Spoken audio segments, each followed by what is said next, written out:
This is Swara Saleh with the Nerds of Color, speaking with the cast of Star Trek Lower Decks. Hello, how are you all today? Hello. How are Good, you? good, good. Love your view. And your Thank you so shirt. much. Oh, thank you. It's a reference to We Are Lady Parts on Peacock. Great Oh, show. hell yeah. Another great show. Yeah. Yeah. Yeah. I love Star Trek Lower Decks so much. Congratulations to you all on five amazing seasons. And I just have to ask for each of you, what's something you each learned from your respective characters that you've carried with you as you've gone on in your career or personal life? And basically, how have you grown with each of your characters? Oh, it's a really good question because we've been on for so long at this point. I think for Boimler, I think it's always just a quest for him of like slowly finding his confidence, and I think that's definitely been the same for me. I remember. I think Boylan's probably a little younger than I am, but when you're like just starting out and you're just like, oh, I really want to like do good at my job and do this thing well, and there's just so much anxiety that comes with that. And Yeah. Boimler in a lot of ways is like the embodiment of anxiety. But I think I've learned through him how to, manage that in a better way and just kind of slowly gain confidence as I get older. And whether it's being in Starfleet or being an actor, you can kind of find some confidence as you go through it more. There's people shooting at you in both. In both things. Yeah, both things. For Tindy, she is so excitable and she's so passionate about her nerdiness. And for me, I am like that, but I usually hide it. And so the fact that so many people like her and the show empowers her to be like that and it's embraced has allowed me to be like, oh, maybe it's okay for me to be like that too. Mm. And her kindness and her enthusiasm is something that I'm allowing myself to just, I guess, kind of just allow myself to be myself, thanks to the fact that Tendi is herself and people accept her. Yeah, Yeah. we love her. I love She's the best. Sandy. She's the Love best. Tendi. Yeah. Yeah, for me, for Rutherford, I think just being proud of what you love and being positive about it has been something that I've tried to carry on and teach to my kids since I don't do it myself, but I'm trying to. And I think just kind of having that, like, if you love something, be proud of it, Yeah. and really own it. Also, that in now's day and age of like being so connected to your phone, Mhm. and all that kind of stuff, like even Rutherford, it's like he doesn't depend on his Oculus to like make him happy.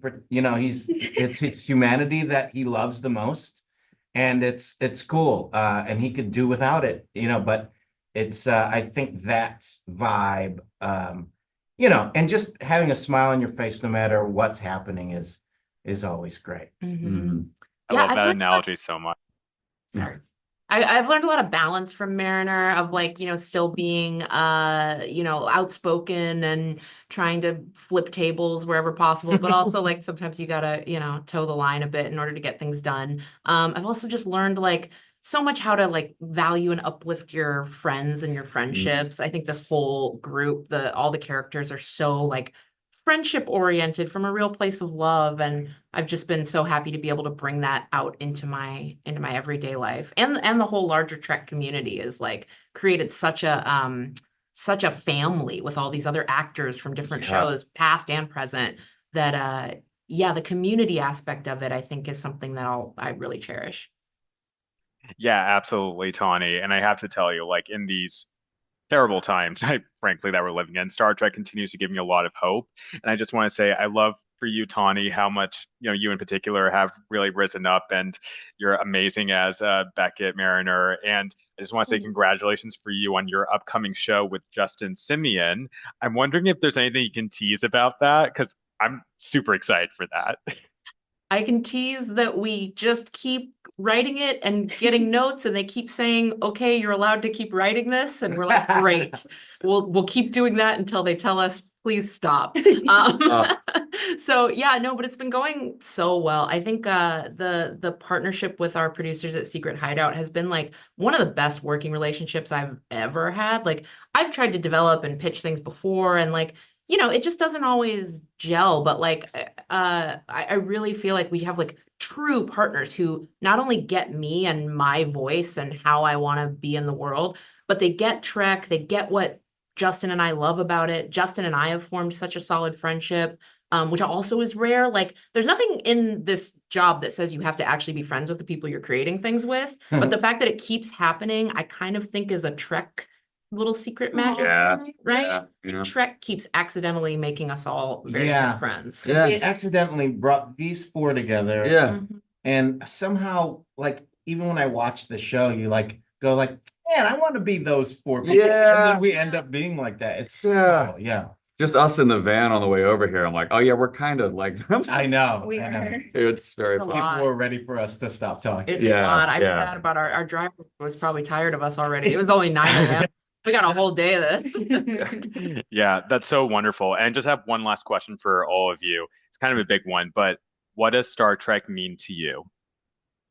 It's a gigantic one. Yeah. The frontiers possible to me, it's the possibilities keep growing. It's like the door, instead of having like a closed understanding of reality, it's having this open understanding of reality. I don't know if that's what it means to me, but that is how it feels to me. And like and I like that. Yeah. Yeah. It's open. Yeah. Yeah. Yeah. I would. Oh no, No. no. I think to me it means family. I think it's what Tawny said That's what I meant. earlier. That's what I meant. No, that's it. No, no, You said great. Thing. No, I mean like every Trek show, there's that kind of found family aspect to it, and I think to echo what Tawny said earlier, like the cast members from other shows have been so welcoming, and they like straight up did not need to be welcoming to us like as the people on the cartoon show. Like they could have been like, yeah, whatever, but they've been like the fact that Some of them are like, yeah, oh sure, whatever, Yeah. fine, They're we won't say who they are. They're allowed. No, but like the fact that the fact that like we know Jonathan Frakes and he's just like, I want to be him when I grow up. You know what I mean? Like everyone has been so unbelievably kind, and no, I love this being a part of this franchise because I didn't know I was going to gain all these friendships. Yeah. And that's been the most special part for me. Yeah. I would say it's Trek is a better future that is 100% possible. Mhm. And whether we get there or not, I think some people have to start changing how Yeah. how the world is going. But it is like that's what's always exciting to me is that I'm like, oh, this future utopia, this doesn't have to be fiction. This is 100% possible. Yeah. What's interesting is you being a writer on Trek and writing the possibilities. Yeah. Then it goes into the world and then becomes like an actual Yeah. real world possibility. Like we already see how Trek has impacted the world as we currently see it. Yeah. It's cool. I'm doing my best. It is. I'm doing my best. Tawny, It's so cool. Tawny, You're the one writing. fix climate change, Tawny. Yeah. Tawny, fix climate change. Joke girl on Starfleet Academy. No, no, no. Just the joke No, no, girl. no. They're It's like, up to it you. needs to be covered in slime. What color should it be? I'm like, I don't know. Orange is funny. Man, I wish you texted me about that. I would have told you what color would be cool. I'd say purple. I would say purple too. Yeah. We're friends. Fire me, hire them. Trek, but Trek for me, I mean, Trek for everybody, it's the place where you realize that everything's bigger than you. Yeah. And that everything is like that there's a lot of people out there and there's a lot more and there's so many stories to be told and so many people to admire and enjoy. And everybody, because they've had their story through watching the original series or being on the show, has been affected by an amazing community, is like what Trek continues to be. So yeah, it's very cool. What a wonderful note to end on. Thank you all so much for speaking with Nerds of Color today. Congratulations on season 5 and live long and prosper. Take care, y'all. Thank you. Thank you so much. Take care. In the lectures, fanboys, professional artists, and professors. Maybe a nerd who's just like you, talking about the things that you like too. So I invite you to the NOC. In full color, you see me. The hard knock life, comics, movies, and TV. Yeah, pop culture with a different perspective. Watch it on your screen, hit play, so check this.